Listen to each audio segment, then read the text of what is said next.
બગદાણાના વિવાદની અંદર હવે નવો વળાંક આવી ગયો છે અને એક આ વિડીયો સોશિયલ મીડિયાની અંદર વાયરલ થયો છે। તેમાં માયાભાઈ આહિરના પુત્ર જયરાજ આહિર અંદર દેખાઈ રહ્યા છે, સાથે 4-5 લોકો પણ દેખાઈ રહ્યા છે। હવે સોશિયલ મીડિયાની અંદર એવી ચર્ચાઓ જાગવામાં આવી છે કે આ વિડીયો નવનીતભાઈને માર્યા પહેલાંનો વિડીયો હોવાનું અત્યારે ઘણા લોકો દાવો કરી રહ્યા છે, પરંતુ અમારું પેજ પુષ્ટિ કરતું નથી। પરંતુ શું સચ્ચાઈ છે અને અમને જાણવા મળી છે તે વિગતે વાત કરીએ આ વિડીયોની અંદર। તો બગદાણાનો વિવાદ હવે ધીરે ધીરે વકરતો જઈ રહ્યો છે। એક પછી એક નેતાઓ એ પીડિત જે નવનીતભાઈ છે એમને મળવા માટે પહોંચી રહ્યા છે।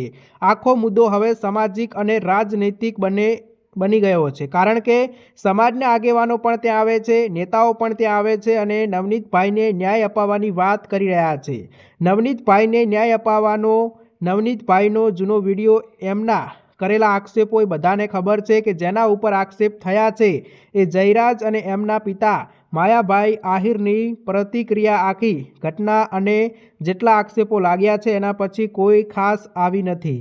એમણે એવું નથી નકાર્યું કે આવું કંઈ થયું છે। બહુ જ બધા આક્ષેપો એવા પણ થયા કે જયરાજ અને પોલીસની સાંઠગાંઠને કારણે એનું નામ પણ ફરિયાદમાં નથી। પીઆઈની બદલી થાય છે।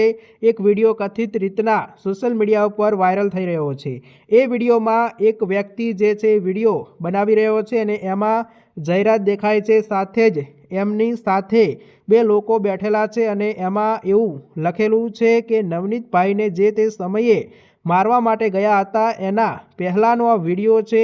માયાભાઈ આહિરના ફાર્મ હાઉસનો આ વિડીયો છે અને જયરાજ અને એ લોકો બધા જ મળેલા છે। આ વિડીયોમાં દેખાય છે, વિડીયોમાં કોઈનું મોઢું, એટલે કે જે તે સમયે એ નવનીતભાઈને માર્યા હતા એ સમયનો વિડીયો પણ એ લોકોએ ઉતાર્યો હતો અને વિડીયોમાં એક વ્યક્તિ દેખાય છે, એનું ફેસ નથી દેખાઈ રહ્યું, પણ એના કપડાથી એવું કહેવામાં આવી રહ્યું છે કે જયરાજના ઘરે જે બેઠેલો માણસ હતો, એટલે ફાર્મ હાઉસ ઉપર બેઠેલો જે માણસ હતો એ અને નવનીતભાઈને મારવા માટે જે લાકડી લઈ અને મારતો હતો એ બંને એક જ માણસ છે।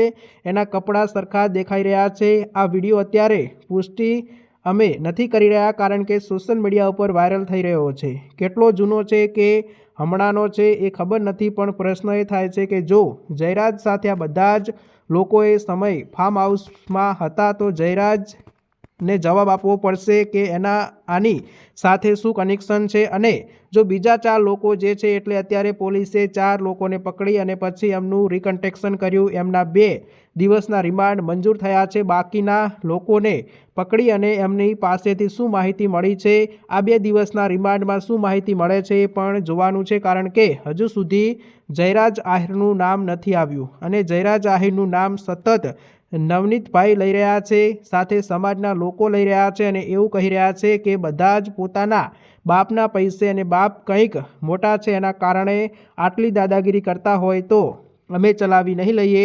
કોળી સમાજ આક્રોશિત થઈને એવું જ કહી રહ્યો છે કે અમારા યુવાનને મારીને જાય અને પછી આવી દાદાગીરી અને લુખાગીરી અમે કેમ ચલાવી લઈએ।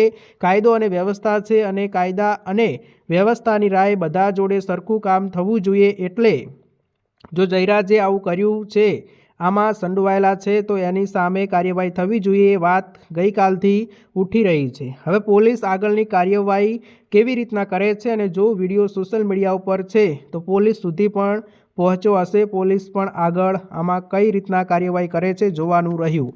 તમારું આ વિષયને લઈને દર્શક મિત્રો શું કહેવું છે, કમેન્ટ કરજો, લાઇક કરજો, ફોલો કરવાનું ના ભૂલતા।